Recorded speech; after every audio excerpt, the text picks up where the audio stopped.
Hello bachcho. So let's read the question. The question says, the spindle assembly checkpoint delays the onset of anaphase until all the chromosomes are properly attached to the spindle.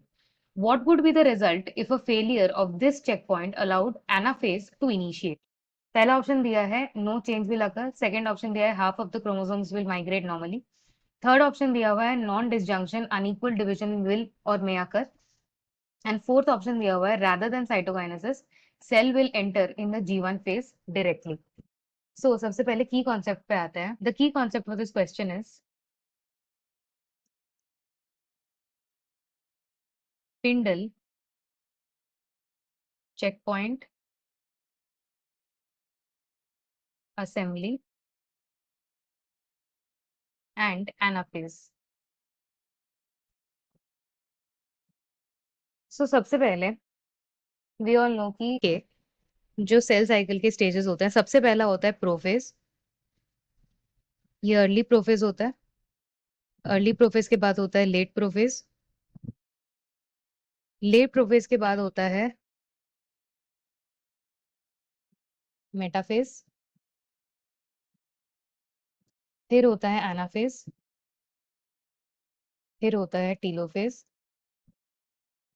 And फिर होता है cytokinesis, जिससे basically दो daughter cells बनते हैं. So our concern is this anaphase. इस anaphase में एक चेकपॉइंट स्पिंडल चेकपॉइंट असेंबली होता है.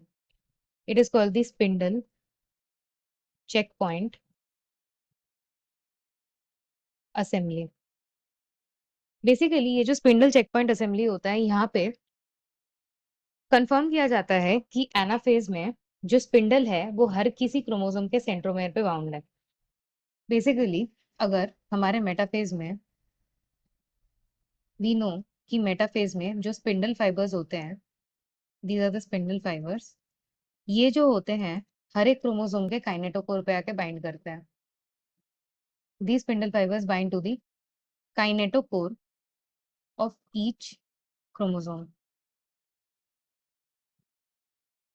They bind to the kinetochore of each chromosome. However, अगर मेटाफेज पे ये काइनेटोकोर पे बाइंड नहीं कर पाए, सो फाइनली एनाफेज पे आके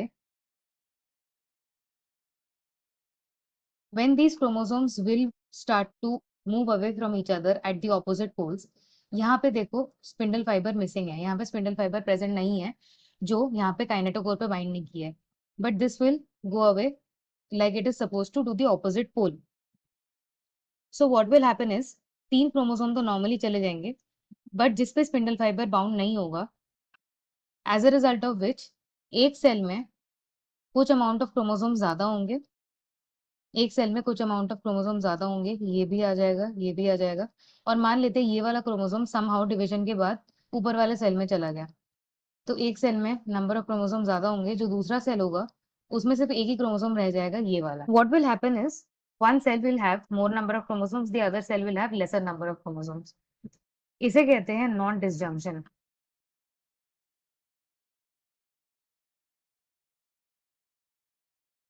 non disjunction of chromosomes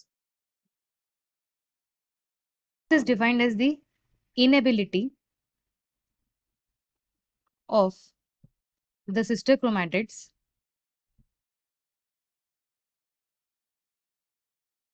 to separate properly during division.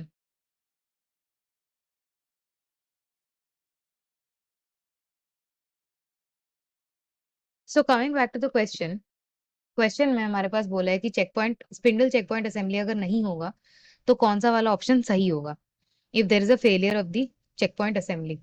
So no change will occur, ऐसा तो नहीं होगा. Second, the half of the chromosomes will migrate normally, ऐसा कुछ नहीं है क्योंकि हमें नहीं पता कि कितने स्पिंडल जो है कितने क्रोमोसोम्स पे बाइंड किए हैं कितने पे नहीं. तो जरूरी नहीं है कि हाफ ऑफ द क्रोमोसोम्स हमेशा नॉर्मली माइग्रेट करेंगे, और स्पेसिफिक नंबर ऑफ क्रोमोसोम्स नहीं होते जो नॉर्मली माइग्रेट करते हैं और जो रह जाते हैं, because non disjunction depends upon how many number of chromosomes जिन पे स्पिंडल फाइबर उनके काइनेटोकोर पे बाइंड नहीं किए. थर्ड ऑप्शन दिया हुआ है नॉन डिसजंक्शन और the unequal division, which is basically unequal division of basically the chromosomes in the two daughter cells, तो ये सही होगा। And fourth, rather than cytokinesis cell will enter into the G phase, ऐसा नहीं है, cytokinesis होगा फिर उसके बाद सेल एंटर करेगा जी फेज पे, बट दोनों सेल्स में एबनॉर्मल नंबर ऑफ क्रोमोसोम्स रहेंगे। So the final answer for this question is option C. Hope you understood well. Best of luck.